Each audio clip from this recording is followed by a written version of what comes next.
बिस्मिल्लाहिर्रहमानिर्रहीम। अस्सलाम वालेकुम डियर स्टूडेंट्स। सो आप लोग अल्लाह ताला के फजलो करम से बिल्कुल ठीक ठाक हैं। अच्छा, तो डियर स्टूडेंट्स, आज हम अपना नेक्स्ट लेक्चर जो कि एवोल्यूशनरी प्रेशर इन रेप्टाइल्स का ही अगला पार्ट है वो डिस्कस करेंगे। और इसके अंदर आज हम सर्कुलेटरी सिस्टम, रेस्पिरेटरी सिस्टम और temperature regulation strategies and methods के बारे में पढ़ेंगे।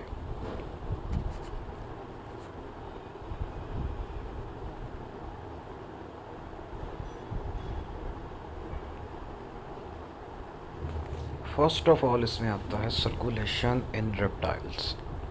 तो रेप्टाइल्स का circulatory system is just like amphibians circulatory system. तो वैसे अगर देखा जाए तो ओवरऑल रेप्टाइल्स का जो साइज़ है, बॉडी साइज़, ये एम्फीबियंस की निस्बत बड़ा होता है। इसलिए इनके ब्लड को ज़्यादा डिस्टेंस तय करना पड़ता है, और ज़्यादा डिस्टेंस ब्लड तभी तय करेगा अगर वो ज़्यादा प्रेशर के साथ बॉडी के अंदर उसको पंप किया जाए। इसकी एक एग्जांपल दी गई है कि एक डायनासोर जो कि अब नहीं पाया जाता, उसको ब्रेकियोसॉरस कहा जाता था। तो ये साइज़ के अंदर बहुत बड़ा होता था।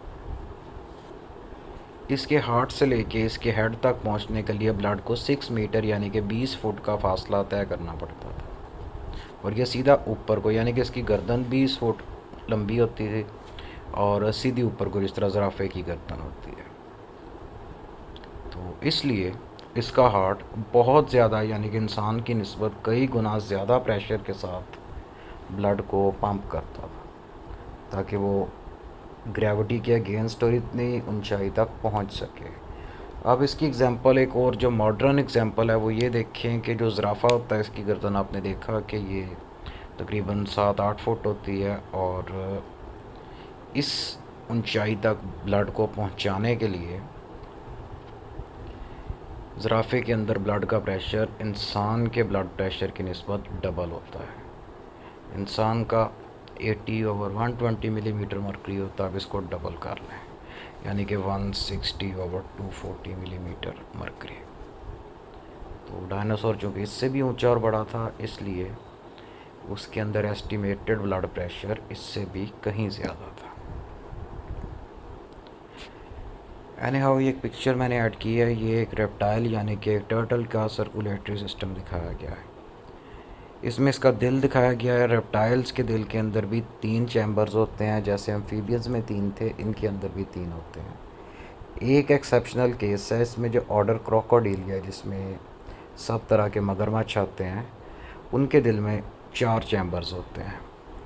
यानी कि उनका वेंट्रिकल भी 2 में डिवाइडेड होता है, लेकिन बाकी सभी, यानी कि स्नेक्स, लिजर्ड्स, टर्टल्स वगैरह, ट्वाटारा, इन सब के अंदर जो दिल के चैम्बर्स हैं, ये 3 होते हैं। 2 इसमें एट्रियम है, left atrium and right atrium, और एक इसमें वेंट्रिकल है, जिस वजह से oxygenated and non oxygenated blood आपस में मिक्स हो जाता है। ठीक है, ये रेप्टिलियन हार्ट है, और इसके अंदर ब्लड की डायरेक्शन को शो किया गया है।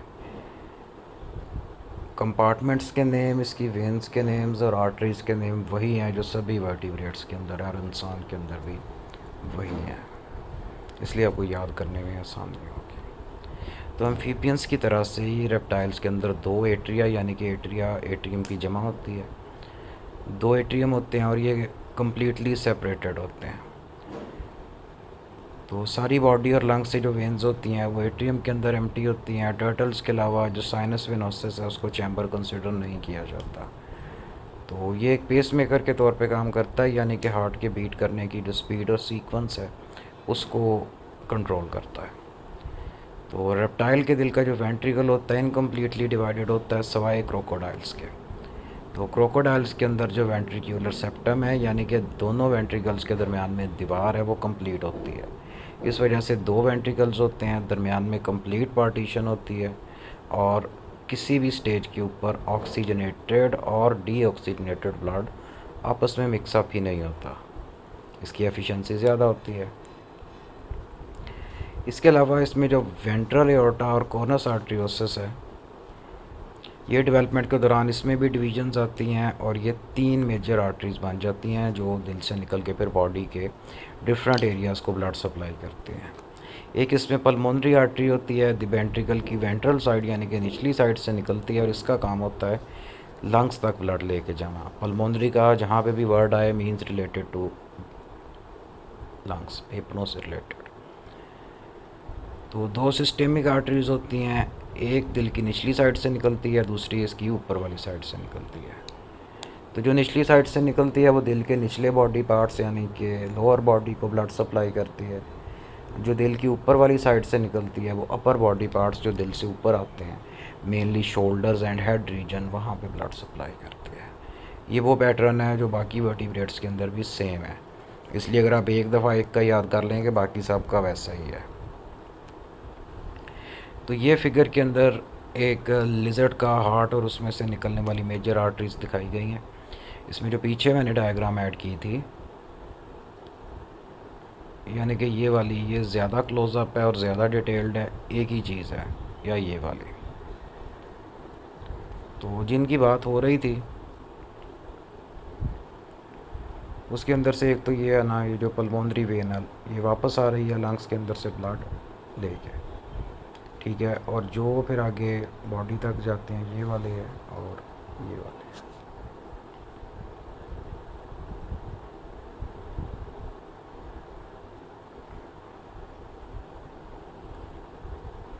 उसके बाद आपने पढ़ा था कि एक तो दिल की निचली साइड से करके एक ऊपर वाली साइड से करके, तो ये इसके एओर्टा है और ये दिल की डोर्सल साइड बनती है, तो ये यहाँ से बाहर को जा रहे हैं। और रेड एरो का मतलब है कि ऑक्सीजनेटेड ब्लड, ब्लू एरो का मतलब है डी ऑक्सीजनेटेड ब्लड।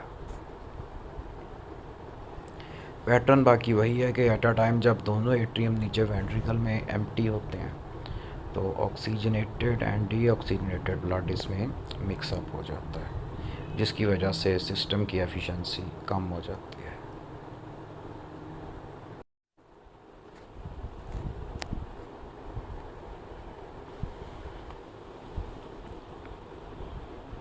तो बाकी सारा पैटर्न वही है कि वो ब्लड जो डीऑक्सीजनेटेड ब्लड है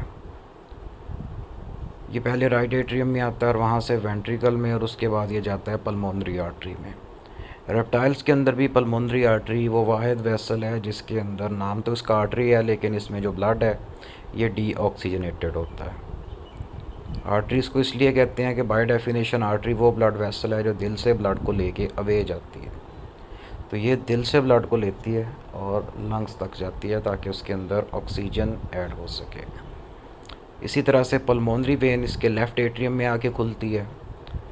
वेन बाय डेफिनेशन वो ब्लड वेसल होती है जो दिल की तरफ ब्लड लेके आए।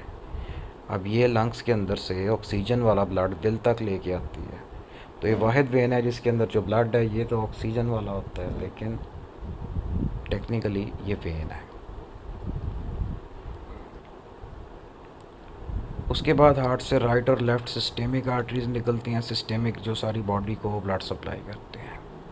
वेंट्रिकल की इनकम्प्लीट सेपरेशन की वजह से कुछ ब्लड जो पल्मोनरी सर्किट से यानी कि लंग्स के अंदर से आ रहा है और कुछ जो बॉडी वाला ये आपस में मिक्सअप हो जाता है, यानी कि किसी हद तक mixing of oxygenated and deoxygenated blood हो जाती है। इसका एक इनका ना थोड़ा सा फ़ायदा भी है इनके लिए, क्योंकि सारे के अंदर जो रेप्टाइल्स के अंदर जो ब्रीदिंग या सांस लेने का पैटर्न है ये इंटरमीडिएट पैटर्न है। तो कछुए वगैरह जब ये अपने आप को अपने शेल के अंदर अपना सर भी अंदर कर लेते हैं, टांगे बाजू भी अंदर कर लेते हैं, तो उस वक्त जो लंग वेंटिलेशन यानी कि फेफड़ों के ज़रिए सांस लेने वाला प्रोसेस है वो ठीक से नहीं चल सकता। इसके अलावा कछुए अपने, या जो टर्टल भी होते हैं, सी टर्टल पानी के अंदर गोते लगा रहे होते हैं और पानी में वीडियो में भी आपने देखा होगा ये हमेशा आपको पानी के नीचे काफ़ी डेप्थ में ही नज़र आएंगे, लेकिन इस दौरान इन्होंने अपना सांस रोका होता है क्योंकि ये पानी के नीचे सांस नहीं ले सकते। तो ये टाइम टू टाइम वापस सरफेस पे आते हैं, यानी कि पानी की सरफेस से सांस खींच के दोबारा नीचे चले जाते हैं और डाइव करते हैं। तो एपनिया, एपनिया का मतलब होता है वो पीरियड जिसके अंदर इनको सांस नहीं आता। उस वक्त जो लंग्स हैं उसकी तरफ को ब्लड फ्लो को ये खुद कम कर देते हैं। इनके सर्कुलेटरी सिस्टम में इस तरह से अडाप्टेशंस होती हैं, क्योंकि लंग्स उस वक्त काम ही नहीं कर रहे तो उनकी तरफ को ब्लड सप्लाई करने का भी फ़ायदा कोई नहीं है। इससे इनकी एनर्जी की भी बचत होती है और जितनी का ऑक्सीजन इनके पास ब्लड में मौजूद है ये उसको लंग्स की बजाय अपने दूसरे बॉडी पार्ट्स की तरफ को डाइवर्ट करके उधर इस्तेमाल कर लेते हैं। तो ये इनको फ़ायदा है। और यही जो सिस्टम है ना कि अपनी मर्ज़ी से अपने ब्लड को फ्लो को रेगुलेट करना, ये क्रोकोडाइल्स के अंदर बहुत एफिशिएंट है। क्रोकोडाइल सांस तो खुश्की पे लेते हैं, पानी के नीचे सांस नहीं ले सकते, लेकिन जब उनको ज़रूरत पड़ने पे होता लगाने की मतलब ज़रूरत पड़े तो वो आधे घंटे तक सांस रोक के रख सकते हैं पानी के नीचे। अच्छा, अब उस दौरान वो ये करते हैं कि उस जो बॉडी के ऑर्गन्स उस वक्त और सिस्टम यूज़ नहीं होने, जस्ट लाइक डाइजेस्टिव सिस्टम है, रिप्रोडक्टिव सिस्टम वगैरह, उधर को वो ब्लड की सप्लाई को कम कर देते हैं। सिमिलरली क्योंकि वो एक जगह पे स्टिल पड़े होते हैं, स्केलेटल मसल्स को भी ब्लड उस वक्त ज़्यादा नहीं चाहिए, उधर भी सप्लाई कम कर दी जाती है। तो ये अपने ब्लड की मोस्टली जो सप्लाई है वो ब्रेन की तरफ को डाइवर्ट कर देते हैं, क्योंकि अगर ब्रेन को ऑक्सीजन नहीं मिलेगी ब्रेन फ़ौरन काम करना छोड़ देता है और इसके अंदर हाइपोक्सिया यानी कि लैक ऑफ ऑक्सीजन की वजह से इसके सेल्स डेड होना शुरू हो जाते हैं, यानी कि न्यूरॉन्स की डेथ का प्रोसेस स्टार्ट हो जाता है। Next is gas exchange in reptiles. तो सभी के सभी रेप्टाइल्स लंग्स यानी कि फेफड़ों के ज़रिए सांस लेते हैं और लंग्स हवा में काम करते हैं, पानी के अंदर काम नहीं करते। इनके अंदर इंटरनल रेस्पिरेटरी सिस्टम होती है और इंटरनल सरफेस का फ़ायदा ये है कि लंग्स वगैरह या जो भी रेस्पिरेटरी सरफेस है इसकी एक प्रॉपर्टी ये भी है कि ये हर वक्त गीली रहनी चाहिए ताकि गीली सरफेस के ऊपर गैसेस जल्दी डिफ्यूज़ कर सकें। इसी वजह से जो रेस्पिरेटरी सरफेस होती है ये टेरेस्ट्रियल एनिमल्स के अंदर बाहर एक्सपोज्ड नहीं होती, बॉडी के अंदर होती है ताकि हवा, गर्मी, धूप के डायरेक्ट कांटेक्ट में ना आए और इसको हर वक्त ड्राई रखा जाए, मॉइस्ट रखा जाए। अगर ये बाहर होगी तो ड्राई हो जाएगी क्योंकि फ़ौरन इससे पानी इवेपोरेट हो जाएगा। इसके अलावा इनके गले के अंदर एक लेरिंक्स भी पाया जाता है लेकिन वोकल कॉर्ड्स नहीं होते। ये चीज़ याद रखनी है कि इनके अंदर लेरिंक्स मौजूद होता है लेकिन वोकल कॉर्ड या साउंड बॉक्स नहीं होता एक्चुअल। इस वजह से अक्सरियत जो रेप्टाइल्स हैं ये कोई आवाज़ वगैरह प्रोड्यूस नहीं कर सकते। अगर ये कोई मुंह वगैरह से वैसे कोई आवाज़ प्रोड्यूस करते हैं तो वो सिर्फ ये जो सांस बाहर निकालते हैं उसको ज़रा तेज़ स्पीड में बाहर निकालते हैं, वो आवाज़ उससे प्रोड्यूस होती है। ये जो सांप के फुंकारने की आवाज़ होती है, हिसिंग ऑफ स्नेक, ये भी बड़ी स्पीड में सांस बाहर निकालने से है। क्रोकोडाइल्स हैं, क्रोकोडाइल का जो साउंड प्रोड्यूस करते हैं इसको कफिंग साउंड कहते हैं, जैसे कोई खांस रहा है इस तरह से। तो ये भी झटकों में वक्फे वक्फे से सांस बाहर निकालते हैं, वो आवाज़ उससे प्रोड्यूस होती है। खैर इनके अंदर भी जो रेस्पिरेटरी पैसेज है यानी कि ट्रेकिया वगैरह है उसके अंदर भी कार्टिलेज के बने हुए रिंग्स प्रेजेंट होते हैं, जो सी शेप रिंग्स जैसे कि इंसान में होते हैं या अपने दूसरे मैमल्स के लंग्स देखे होंगे वहाँ पे होते हैं। लंग्स इसके पार्टीशन होते हैं, इसके अंदर चैम्बर्स बने होते हैं। लंग्स का टेक्सचर फॉर्म की तरह का होता है, यानी कि उसमें छोटी छोटी अंदर बहुत सारी इंटरकनेक्टेड ओपनिंग्स और चैम्बर्स होते हैं। तो लंग्स के अंदर ये पार्टीशनिंग का फ़ायदा ये होता है कि सरफेस एरिया को मज़ीद इंक्रीज़ किया जाता है। जितना सरफेस एरिया ज़्यादा होगा फिर गैस एक्सचेंज भी उसी हिसाब से ज़्यादा होता है। तो ये रेप्टाइल्स के लंग्स की डायग्राम है जिसके अंदर ग्लोटस और लेरिंक्स, ट्रेकिया जो कि इनकी सांस की नाली, और ये ट्रेकिया हो गया। उसके बाद ब्रोंकस जहाँ से सांस की नाली दो में डिवाइड हो जाती है। अगर अकेले की बात करें तो इसको ब्रोंकस कहते हैं, अगर ये दोनों की बात करें तो इनको ब्रोंकाई कहा जाता है। उसके बाद ये इसका राइट लंग और लेफ़्ट लंग, और इसको खोल के दिखाया हुआ है कि इसके अंदर ये जो डिब्बे डिब्बे से बने हुए हैं ये इसकी पार्टीशंस हैं। लेफ़्ट लंग इनका भी थोड़ा छोटा होता है, छोटा होने की वजह ये है कि यहाँ पे दरमियान में करके इनका दिल होता है।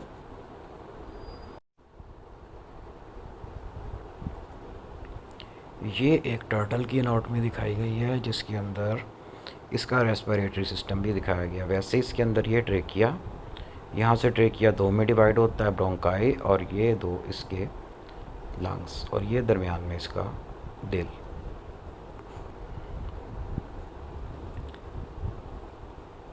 तो अक्सर रेप्टाइल्स के अंदर वेंटिलेशन के लिए, यानी कि सांस अंदर बाहर लाने ले जाने के लिए, एक नेगेटिव प्रेशर मैकेनिज़्म यूज़ किया जाता है, जिसके अंदर जो इसकी पसलियाँ और बॉडी वॉल है ये थोड़ा सा नीचे को मूव करती है, जिससे इसकी बॉडी कैविटी का साइज़ थोड़ा सा इंक्रीज़ हो जाता है। लंग्स के अंदर प्रेशर कम हो जाता है, अंदर एयर प्रेशर कम है, बाहर एटमॉस्फेयर में ज़्यादा है, इसलिए एयर इसके लंग्स के अंदर की तरफ खींची जाती है। एयर को बाहर भेजने के लिए इसके लंग्स जो इलास्टिसिटी में होती है वो, और दूसरा इसकी जो पसलियाँ पहले पीछे को गई थी वो दोबारा से अपनी अगली जगह पे आ जाती हैं। लंग्स के ऊपर प्रेशर ज़्यादा हो जाता है। अब लंग्स में प्रेशर ज़्यादा है, एटमॉस्फेरिक प्रेशर कम है, इसलिए एयर लंग्स के अंदर से निकल के वापस बाहर चली जाती है। तो इंसान के अंदर ये काम है, ये रिब्स की मूवमेंट के साथ साथ डायाफ्राम के साथ एसोसिएटेड होता है, लेकिन रेप्टाइल्स के अंदर डायाफ्राम नहीं होता। इस वजह से इनका सांस लेने का मैकेनिज़्म थोड़ा सा डिफरेंट है। तो ये रिब्स के साथ अपने बॉडी वॉल को यूज़ करते हैं। तो टर्टल्स की जो रिब्स होती हैं ये ऊपर इनके शेल के साथ जुड़ी होती हैं, इसलिए बॉडी वॉल और ऊपर वाली रिब्स की मूवमेंट इम्पॉसिबल है, क्योंकि वो शेल के साथ जुड़ी हुई है और शेल को पूरे को खींच के नीचे या ऊपर नहीं किया जा सकता, वो बहुत सख्त होता है। तो टर्टल सांस लेने के लिए अपने जो विसरा के मसल्स होते हैं, यानी कि इंटरनल ऑर्गन्स होते हैं, उनसे अपने लंग्स के ऊपर प्रेशर डालते हैं। मैं आपको ये ना डायग्राम के अंदर समझाता हूँ। ये देखिए, ये इसके अंदर लंग्स हैं और इसकी जो पसलियाँ हैं ये ऊपर वाली साइड पे शेल के साथ जुड़ी होती हैं। इसलिए ये क्या करता है कि विसरा का मतलब होता है ऑर्गन्स, इंटरनल ऑर्गन, ये इंटरनल ऑर्गन्स इसके ये सारे। तो ये इन ऑर्गन्स को जब थोड़ा सा नीचे को मूव करता है तो लंग्स के ऊपर जो दबाव है कम होता है, इस वजह से उनमें प्रेशर कम होता है और बाहर से एयर अंदर लंग्स में आ जाती है। अब इसने जब सांस बाहर निकालना है तब ये क्या करेगा कि अपने यही जो इंटरनल ऑर्गन्स हैं इनकी मदद से अपने लंग्स के ऊपर इधर और इधर दबाव डालेगा, प्रेशर डालेगा, जिस वजह से इंटरनल प्रेशर ज़्यादा होगा और एयर यहाँ से बाहर चली जाएगी। ये सारा इसलिए क्योंकि इनकी जो रिब्स हैं वो इनके शेल के साथ अटैच होती हैं, इसलिए वो अपवर्ड और डाउनवर्ड मूव नहीं कर सकते। Next is temperature regulation in reptiles. तो एक्वेटिक एनिमल्स के बरक्स जो टेरेस्ट्रियन एनिमल्स हैं इनको एक्सट्रीम टेम्परेचर फ्लक्चुएशंस का सामना करना पड़ सकता है, और खुश्की के ऊपर कुछ एरियाज़ ऐसे भी हैं जहाँ पे टेम्परेचर बहुत ज़्यादा 65 से 70 डिग्री सेंटीग्रेड तक हो जाता है। तो इतना ज़्यादा जो टेम्परेचर है इसके ऊपर लाइफ का सरवाइव करना इंतहाई मुश्किल है। इसलिए एनिमल्स के अंदर टेम्परेचर रेगुलेटरी मैकेनिज़्म पाया जाता है, ताकि वो पानी से बाहर या अगर खुश्की पे भी मौजूद हैं लेकिन पानी से और ठंडी जगह से दूर हैं, तो तब भी अपने सिस्टम को इस हिसाब से चलाएं कि वो इतनी गर्मी में वफात ना पा जाएं। तो रेप्टाइल्स चूँकि कोल्ड ब्लडेड होते हैं और ये बड़ी हद तक एक्टोथर्मिक भी होते हैं, इस वजह से ये एक्सटर्नल हीट सोर्सेज को यूज़ करते हैं, जिस तरह से सूरज की रोशनी है वैसे। इसमें कुछ एक्सेप्शंस हैं जिसमें मोनीटर लिजर्ड्स आते हैं। मोनीटर छिपकली होती है, बड़े साइज़ की होती है, और ये 1.5 फुट से लेके काफ़ी बड़ी वाली भी होती हैं। और इसके अलावा ब्रूडिंग इंडियन पाइथन वो तब जब ब्रूडिंग कर रहा हो, यानी कि अपने अंडों पे बैठा हुआ हो, तो तब ये एंडोथर्मी यानी कि इंटरनल सोर्सेज से हीट प्रोड्यूस कर सकते हैं। तो फीमेल पाइथन्स अपने एग्स के इर्द गिर्द कुंडली मार के बैठ जाती हैं और अपने बॉडी टेम्परेचर को 7.3 डिग्री सेंटीग्रेड तक ज़्यादा कर लेते हैं। मतलब फॉर एग्ज़ाम्पल ये कि अगर एयर का टेम्परेचर उसके पास 30 डिग्री सेंटीग्रेड है, तो फीमेल अपनी बॉडी के टेम्परेचर को उससे ज़्यादा 37.3 डिग्री सेंटीग्रेड इंक्रीज़ कर लेंगे। तो ये टेम्परेचर इंक्रीज़ करने के लिए ये अपनी बॉडी का इंटरनल मैकेनिज़्म यानी कि मेटाबॉलिज्म के नतीजे में प्रोड्यूस होने वाली हीट को यूज़ करते हैं। अब ये बॉडी टेम्परेचर को ज़्यादा इसलिए करते हैं कि एग्स को डेवलप होने के लिए जो टेम्परेचर चाहिए वो एयर टेम्परेचर से ज़्यादा होना चाहिए। इस वजह से ये उसको अपनी बॉडी के अंदर कॉइल करके रखते हैं ताकि उनको कॉन्स्टेंटली लगातार सेम टेम्परेचर मैसर रहे। क्योंकि हवा है तो हवा का आपको पता है कि इसका टेम्परेचर सुबह को और होता है, थोड़ी देर के बाद जैसे सूरज ऊपर जाता है टेम्परेचर ज़्यादा हो जाता है, 2-3 बजे मैक्सिमम हो जाता है और उसके बाद फिर से कम होना शुरू हो जाता है। और रात का टाइम है जब सूरज होता ही नहीं तो तब हवा का टेम्परेचर अच्छा खासा कम हो जाता है। मोबाइल्स आपके पास हैं, इस पर टेम्परेचर आता रहता है और आपने नोट किया होगा तो वो थोड़े थोड़े टाइम के बाद चेंज भी होता रहता है। तो कुछ रेप्टाइल्स टेम्परेचर के अंदर बहुत बड़ी बड़ी तब्दीलियों को भी बर्दाश्त कर सकते हैं। एग्ज़ाम्पल है कुछ टर्टल्स की जो 2 डिग्री सेंटीग्रेड से लेके 41 डिग्री सेंटीग्रेड तक रह लेते हैं। तो 2 डिग्री सेंटीग्रेड में अच्छी खासी ठंड होती है, 41 डिग्री सेंटीग्रेड जैसे आजकल का टेम्परेचर है, तो इतनी फ्लक्चुएशन ये बर्दाश्त कर सकते हैं। लेकिन बॉडी एक्टिविटीज़ को और बॉडी के सिस्टम्स को चलता रखने के लिए एक नैरो रेंज होती है जिसके अंदर ये अपने टेम्परेचर को मेंटेन रखते हैं। वो जो नैरो रेंज है ये 25 कम से कम और ज़्यादा से ज़्यादा 37 डिग्री सेंटीग्रेड है। इसको भी अंडरलाइन कर लीजिएगा। अगर टेम्परेचर को इस रेंज में रखना पॉसिबल ना हो तो फिर ये किसी ऐसी जगह पे चले जाते हैं जहाँ पे बॉडी टेम्परेचर इस रेंज के अंदर रखा जा सके। मसलन अगर पानी के अंदर बहुत ज़्यादा ठंड है, पानी ठंडा है, तो पानी में रह के इनका अपना बॉडी टेम्परेचर भी ड्रॉप होना शुरू हो जाता है। उससे बचने के लिए फिर ये बाहर जाके किसी पत्थर पे बैठ के धूप वगैरह सेकते हैं ताकि बॉडी टेम्परेचर को अप किया जा सके। तो इसमें भी वही मैकेनिज़्म है बॉडी टेम्परेचर रेगुलेशन का जैसा कि आपने एम्फीबियंस में देखा था। अब इसमें एक लिजर्ड है और ये एक पत्थर के ऊपर बैठी हुई है, दिन का टाइम है और ऊपर सूरज भी निकला हुआ है। अब इसमें आपने देखना है कि हीट गेन और हीट लॉस के मेथड इसके अंदर कौन कौन से हैं। फ़र्स्ट ऑफ़ ऑल तो यहाँ पे सूरज से शुआओं के ज़रिए जो हीट आती है इसको रेडिएशन कहते हैं। तो रेडिएशन के थ्रू बॉडी हीट को एब्जॉर्ब भी करती है और दूसरा एमिट भी करती है। ठीक है, उसके बाद हवा के साथ जो हीट इसकी बॉडी से परे को चली जाती है वेव्स की फॉर्म में, उसको प्रोसेस को कन्वेक्शन कहते हैं।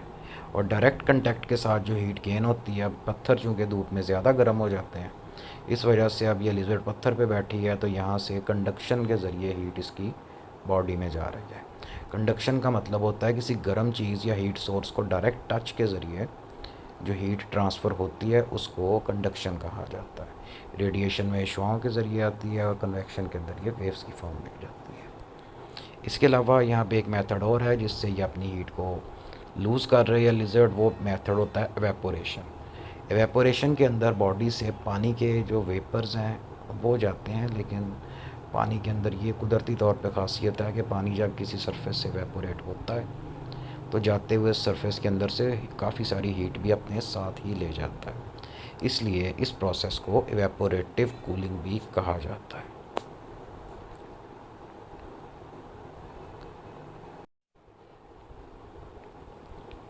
तो टेम्परेचर रेगुलेशन के अंदर जो रेप्टाइल्स में टेम्परेचर को रेगुलेट करने वाली एक्टिविटीज़ हैं मोस्टली बिहेवियरल हैं, यानी कि ये अपने सिस्टम को यूज़ नहीं करते, अपने बिहेवियर को यूज़ करते हैं।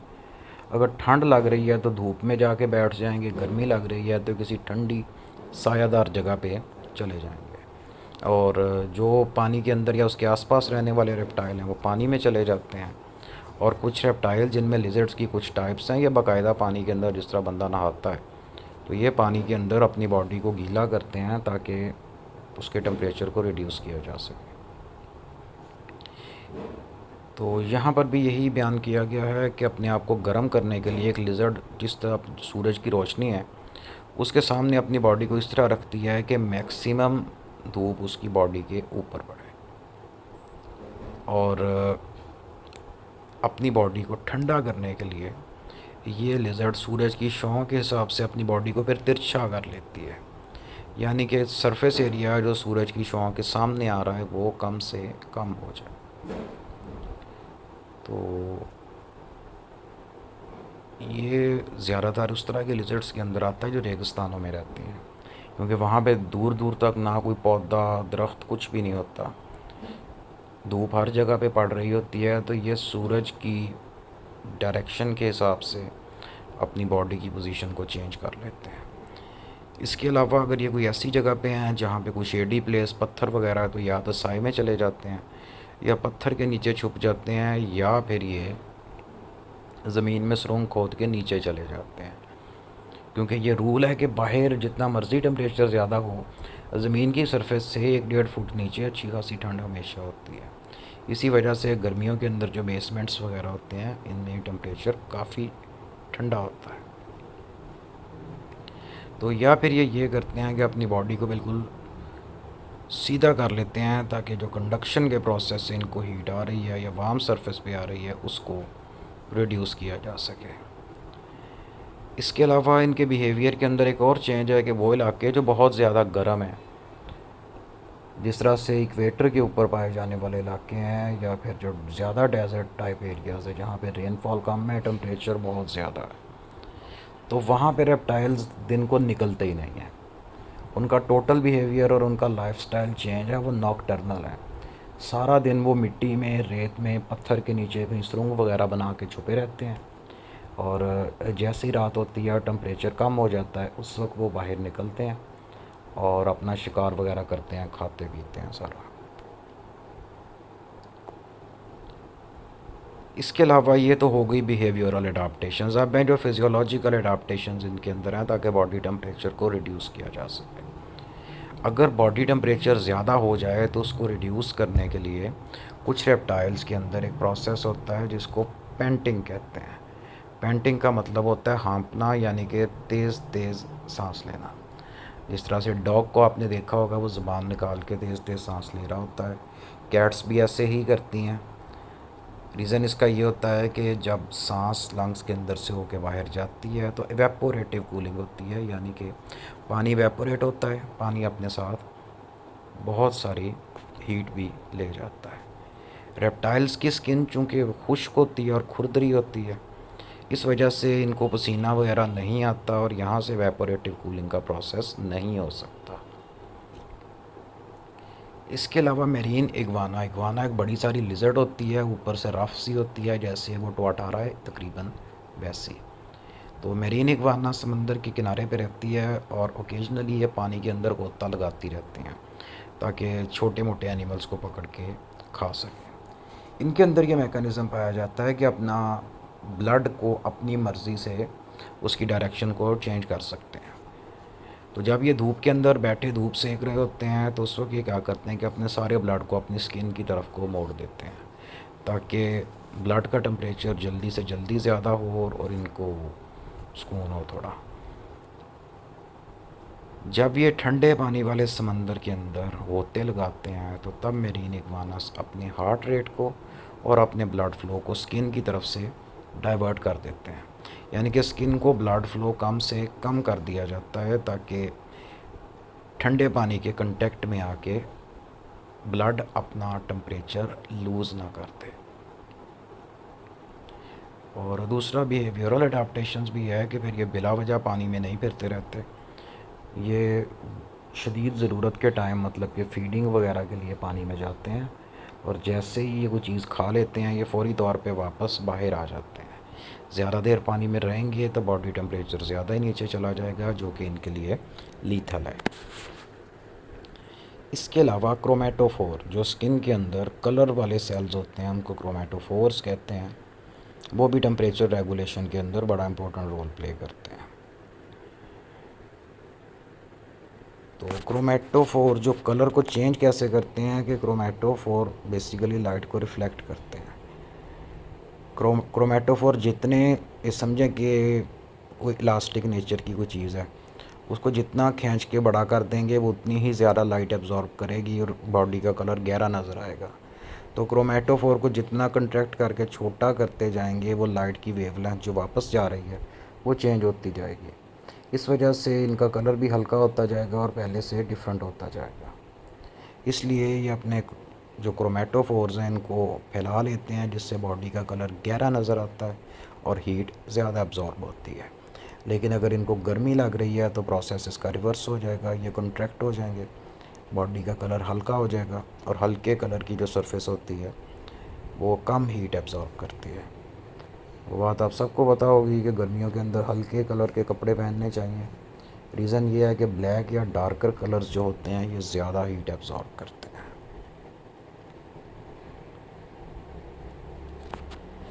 तो टेम्परेट रीजन्स के अंदर, टेम्परेट रीजन मुतदल इलाके जहाँ पे टेम्परेचर ना हो तो बहुत ज़्यादा गर्म होता है, ना बहुत ज़्यादा ठंडा होता है, जैसे कि हमारा अपना एरिया है। लेकिन अब यहाँ पे भी गर्मी काफ़ी बढ़ती है, लेकिन टेक्निकली ये टेम्परेट रीजन के अंदर आता है। तो यहाँ पे सर्दियों में चूँकि काफ़ी ठंड होती है, इसलिए इससे बचने के लिए या इसको बर्दाश्त करने के लिए जो वहाँ पे रहने वाले रेप्टाइल्स हैं, ये एक ऐसी स्टेट में चले जाते हैं जिसको टॉर्पर या डेली टॉर्पर कहा जाता है। इसके अंदर दिन के अंदर मतलब एक ऐसा दौरानिया आता है जब ये अपने बॉडी टेम्परेचर को और अपने मेटाबॉलिज्म को खुद से बहुत ज़्यादा कम कर लेते हैं। तो तब ये जिस तरह इन पे गशी सी पड़ जाती है, ये एक जगह पे कहीं बैठे रहते हैं। उससे फ़ायदा ये होता है कि चूँकि मेटाबॉलिज्म नहीं चल रहा, इस वजह से इनकी बहुत सारी एनर्जी बच जाती है। तो वो इंडिविजुअल जो सॉलिटरी यानी कि अकेले अकेले रहते हैं, तो ये माइग्रेट करके कॉमन साइट पे चले जाते हैं ताकि विंटर गुजार सकें। यानी कि ग्रुप्स की फॉर्म के अंदर रहते हैं, और ये जो ग्रुप्स होते हैं, ग्रुप को कहा जाता है हाइबरनाक्यूला। ठीक है, हाइबरनेशन के लिए हाइबरनाक्यूला। जब बहुत सारे एनिमल्स आपस में एक दूसरे के साथ इकट्ठे जुड़ के बैठते हैं, आपने देखा होगा सर्दियों में मुर्गियाँ वगैरह, बकरियाँ, गाय भैंसें भी ऐसे बैठी होती हैं। ये इसलिए होता है कि सरफेस एरिया कम हो जाता है, और जितना सरफेस एरिया कम होगा हीट का लॉस उतना ही कम होगा। तो टॉर्पर वाला जो प्रोसेस है ये ट्रू हाइबरनेशन नहीं है, और ट्रू हाइबरनेटर्स के बरक्स वो रेप्टाइल्स जो टॉर्पर के अंदर उनका बॉडी टेम्परेचर रेगुलेट नहीं होता। अगर विंटर में बहुत ज़्यादा ठंड आ जाए, या जिस जगह पे उन्होंने पनाह ली हुई उस जगह को रिट्रीट कहते हैं ये वाला, वो बहुत ज़्यादा एक्सपोज्ड हो जाए, यानी कि वहाँ पे भी ठंडी हवा या धुंध वगैरह आती रहे, तो तब ये एनिमल पे ठंड से जम के मर जाते हैं। तो टेम्परेट रीजन में पाए जाने वाले रेप्टाइल्स के अंदर ठंड से जम के मर जाना एक बड़ा इम्पोर्टेंट रीज़न है इनकी डेथ के अंदर, ये मरने की बड़ी वजह है। इसमें मोस्टली जो सांप वगैरह होते हैं खेतों के अंदर, सर्दियों में जब इनको कोई प्रॉपर जगह नहीं मिलती तो ये ठंड की वजह से जम के मर जाते हैं। और यही रीज़न है कि सर्दियों के अंदर आपको छिपकलियाँ वगैरह बहुत कम नज़र आती हैं, वैसे नहीं नज़र आती, क्योंकि या तो प्रॉपर जगह मिलने पर हाइबरनेट कर जाते हैं, तो या फिर ये वैसे ही मर जाते हैं। तो ये आपका आज का लेक्चर था। इसके अंदर किसी भी बच्चे को कोई क्वेश्चन हो या किसी चीज़ की समझ ना आई हो तो आप मेरे से पूछ सकते हैं। Thank you very much and अल्लाह हाफिज़।